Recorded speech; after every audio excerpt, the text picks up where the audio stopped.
Assalamualaikum warahmatullahi wabarakatuh. Waalaikumsalam Kami warahmatullahi dari wabarakatuh. kelompok warga negaraan ingin mengerjakan tugas mengenai wawancara tentang kebudayaan.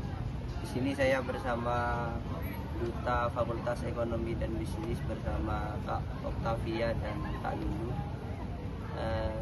Ingin menanyakan tentang seputar kebudayaan yang ada di Indonesia. Yang kami ingin tanya, Kak, pertama, kalau melihat kondisi sekarang, apakah anak muda masih peduli tentang budaya lokal, khususnya budaya Madura? Persilakan. Baik, terima kasih atas pertanyaannya. Mungkin bagi saya sendiri, sebenarnya budaya lokal itu tergantung dari prinsipnya orang masing-masing juga. Salah satunya contohnya dari saya juga salah satu putra-putri batik Bangkalan. Jadi saya juga senang banget buat yang namanya ngemban atau ngelestariin budaya-budaya Madura. Jadi termasuk yang penting dan juga ya harusnya dilestariin ya sama anak muda ya, jangan sampai dilupain. Apalagi batik-batik dari Madura itu juga cakep-cakep dan juga unik-unik dari desainnya, warnanya, dan lain-lainnya. Mungkin dari Kak Lulu. Kalau menurut saya sih emang budaya Madura itu patut banget untuk dikembangkan ya. Sekarang itu banyak anak-anak Madura yang udah beralih ke budaya luar seperti culture, skena, Y2K dan lain-lain, apalagi Bedina itu banyak banget di Madura sekarang. Udah sih itu aja. Padahal Kak Lulu ya itu bisa dipadu-padakan, mau skena, mau pakai batik itu bisa loh. Atasnya pakai batik, bawahnya pakai skena, jadinya culture tapi tetap ada budaya-budaya lokalnya kayak gitu. Terus menurut kakak di zaman yang serba modern seperti sekarang, apa tantangan terbesar dalam menjaga budaya lokal agar tetap terkenal dan tidak dilupakan?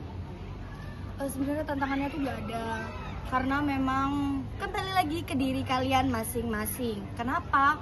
Karena kalau cuman ada niat tapi gak ada aksi itu sama aja kayak kalian cuma punya niat, aku pengen melestarikan budayaku, aku pengen melestarikan daerahku nih, tapi kalian gak ada aksi nyata. Jadi kalian jadinya males atau malah beralih ke budaya-budaya luar. Kayak contohnya kebanyakan kan sekarang anak zaman sekarang tuh ngedansa tuh K-pop Korea, luar negeri. Sedangkan tarian-tarian dari Madura tuh juga cakep-cakep, bagus, dan mungkin orang luar juga pasti seneng kok kalau lihat kalian itu nari dari daerah kalian ini.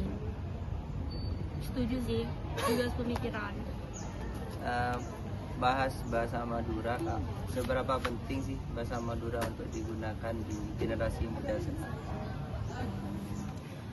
Penting itu kalau dibilang penting itu pasti penting ya, karena kalau kita kuliah, karena kan kayak contohnya nih di Universitas Trunojoyo Madura kan banyak nih dari yang luar, dari Medan ada ya kan Kak, ya ada Bojonegoro, itu kan rata-rata mereka tuh pakai bahasanya daerah masing-masing. Jadi kita tuh bisa kayak, oh kalau di Medan tuh bahasanya kayak gini, oh kalau di Bojonegoro tuh bahasanya tuh lebih kayak gini. Sedangkan kalau di Madura kita harus memperkenalkan, ini loh bahasanya dari kita seorang orang Madura. Jadi harus fase teman-teman. Kalau kalian nanti punya teman acak Madura gini, tapi kalian nggak tahu bahasa Madura halusnya, taunya bahasa kasarnya doang, itu sama aja kalian memperkenalkan budayanya Madura tuh jelek kayak gitu. Karena kan bahasa Maduranya yang kasar itu jelek banget teman-teman kalau kita kasih tahu ke orang-orang.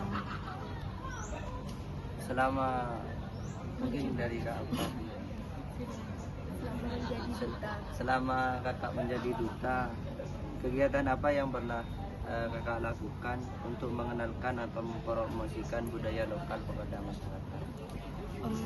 Kalau dari Duta FEB mungkin belum ya teman-teman ya, tapi kalau dari Potra-Potra Batik sendiri, saya kemarin sudah menjalankan program kerja itu kayak semacam video kreatif. Itu kayak kita tuh Q&A. Kalian tahu gak sih yang viral-viral kayak contohnya yang halo kakak. Nah itu kita langsung terjun ke lapangan buat tanya-tanya nih sama masyarakat Bangkalan mengenai seberapa tahu mereka tentang batik Bangkalan dan seberapa tahu nih jenis-jenis batik yang ada di kota Bangkalan ini. Dan menurut mereka tuh batik Bangkalan ini tuh termasuk hal kuno apa enggak sih gitu. Kita tanya-tanya sama mereka langsung dan kita kasih pengertian yang harusnya pengertian mereka salah dan kita benarkan. Jadi biar tidak ada kesalahpahaman antara anak muda dan juga generasi selanjutnya nih.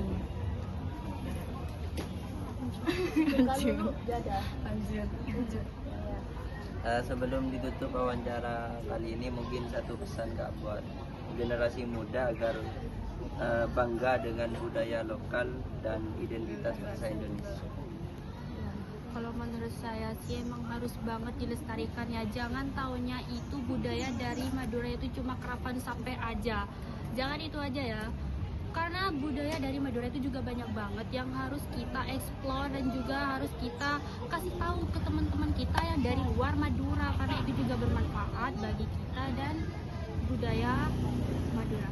Setuju banget, bener apa katanya Kak Lulunya. Jadi jangan lupa aksi nyatanya, jangan cuma niat aja. Kalau niat di hati mah aku juga bisa ya teman-teman ya. Tapi jangan lupa kalian langsung praktekin.